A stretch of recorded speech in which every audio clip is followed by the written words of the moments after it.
जम्मू कश्मीर में जब से प्रॉपर्टी टैक्स नाफिज किया गया है तब से लोगों का गुस्सा साफ जाहिर देखने को मिल रहा है और पॉलिटिकल पार्टीज़ के डिफरेंट पॉलिटिकल पार्टीज़ के लीडर्स भी इस चीज़ को लेकर लगातार बयानबाजी कर रहे हैं। लेकिन कल एलजी मनोज सिन्हा का एक बयान सामने आया।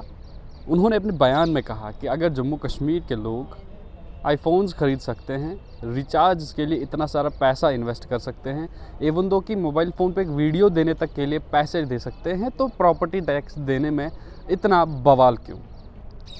ये बयान कोई साधारण बयान नहीं है, ये एक बहुत बड़ी बात है जिसे छोटे अल्फाजों में कहा गया है। उन्होंने कहा कि अगर जम्मू कश्मीर के लोग आईफोन ख़रीद सकते हैं जिसकी कीमत 80,000, 70,000, 1 लाख, 1.5 लाख रुपए के करीब होती है, अगर वो ऐसा फ़ोन ख़रीद सकते हैं, इंटरनेट के लिए पैसा पे कर सकते हैं, तो प्रॉपर्टी टैक्स देने में क्या गुनाह है, क्या परहेज़ है? मज़ीद इन्होंने इस रिपोर्ट में कहा है, अपने स्पीच में कहा है कि अगर आप प्रॉपर्टी टैक्स देते हैं तो जो स्टेट प्रॉपर्टी टैक्स देती है तो वो उसी की जीडीपी इम्प्रूव होती है उस चीज़ की वजह से, यानी कि हमारा जो ग्रॉस डेवलपमेंट प्रोडक्ट है वो इम्प्रूव होगा और हमारी ही स्टेट की इससे मदद होगी, यानी कि जम्मू कश्मीर यूनियन टेरिटरी ही इससे आबाद हो जाएगी। उन्होंने अपने रिपोर्ट में ये कहा है। लेकिन अगर देखा जाए तो बाकी पॉलिटिकल पार्टीज़ के लीडर्स ने इसे जमकर अपोज़ किया। हर कोई पॉलिटिकल पार्टी का कहना है कि अभी जम्मू कश्मीर में असेंबली नहीं है, ऐसे डिसीजंस असेंबली के हाथ में होती है, स्टेट की अपनी असेंबली के हाथ में होती हैं, वही ऐसा कानून पास करें, क्योंकि उनको अपने स्टेट के हालात बेहतर पता होते हैं। और जिस तरीके से लगातार पिछले कुछ सालों से जम्मू कश्मीर के हालात बने हुए हैं, उन हालात को मद्देनज़र रखते हुए पहले अगर हम बात करें 370 और 35A की मनसूखी के बाद जो काफ़ी देर तक जम्मू कश्मीर में स्ट्राइक रही जिसके कारण कारोबार पूरी तरीके से ठप रहा, या उसके बाद अगर हम बात करें तो कोविड-19 के दो बार कोविड-19 की वजह से काफ़ी देर तक जम्मू कश्मीर में हालात सामान्य नहीं रहे, उसकी वजह से भी बिज़नेस काफ़ी ज़्यादा ठप हो गया।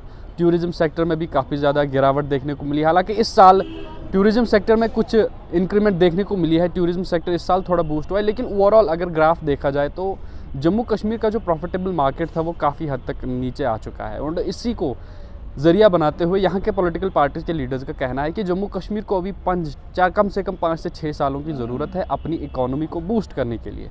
जब वो इकोनॉमी एक बार बूस्ट हो जाती है तो उसके बाद आप प्रॉपर्टी टैक्स यहाँ नाफिज कर सकते हैं, लेकिन फ़िलहाल के लिए इस चीज़ को यहाँ पे इम्प्लीमेंट करना बिल्कुल गलत है। और यहाँ तक कि उन्होंने ये भी कह दिया कि ये एक काला कानून है जिसको जम्मू कश्मीर में लाया गया है। ये कोई नई बात नहीं है, जब भी कोई ऐसा कानून आता है, इससे पहले हमने देखा कि किस प्रकार डिमोलिशन ड्राइव का किस्सा चला, ज़ोरदार तरीके से उसने कई लाखों कनाल ज़मीन उससे निकाली गई लोगों से, और काफ़ी लैंड अभी रिकवर करना अभी गवर्नमेंट को बाकी है।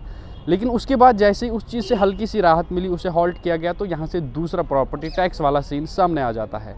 लेकिन क्या जम्मू कश्मीर इतना कैपेबल है कि वो प्रॉपर्टी टैक्स पे करे? ये एक बहुत बड़ा सवाल है, क्योंकि अगर देखा जाए इंडिया के बाकी स्टेट्स के साथ कंपेयर किया जाए तो जम्मू कश्मीर की जीडीपी काफ़ी ज़्यादा नीचे है उन मेट्रोपॉलिटन सिटीज़ के कंपैरिजन में, जैसे कि मुंबई हो गया, बेंगलोर हो गया, पुणे हो गया, दिल्ली हो गया। इन सिटीज़ के कंपैरिजन में जम्मू कश्मीर को अभी काफ़ी आगे बढ़ना है, अभी काफ़ी हद तक आगे बढ़ना है। दूसरी जानिब अगर देखा जाए तो जम्मू कश्मीर यहाँ पे प्राइवेट सेक्टर की काफ़ी ज़्यादा कमी देखने को मिलती है in comparison with the rest of the states of India. जैसे आपको बाहर में पर कैपिटल इनकम का सोर्स देखने को मिलता है, जम्मू कश्मीर में वो सीन्स आपको देखने को नहीं मिलते। बहरहाल ये कुछ बातें थी जो हमने आप तक पहुँचे। मैं फिर से आपको एक बार बता दूं, कल मनोज सिन्हा ने अपनी स्पीच में कहा, एलजी मनोज सिन्हा ने, कि अगर जम्मू कश्मीर के लोग आईफोन्स ख़रीद सकते हैं, महंगे महंगे रिचार्ज प्लान्स कर सकते हैं, तो फिर प्रॉपर्टी टैक्स देने में इतना बवाल क्यों?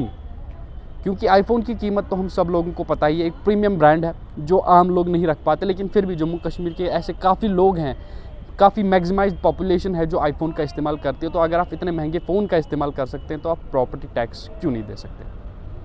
मनोज सिन्हा के इस बयान को लेकर आपकी क्या राय है, आप कमेंट बॉक्स में ज़रूर दीजिएगा। तब तक के लिए आप बने रहें इंडियन ट्रिब्यून न्यूज़ 24/7 के साथ। मुझे दीजिए इजाज़त। अल्लाह हाफ़िज़।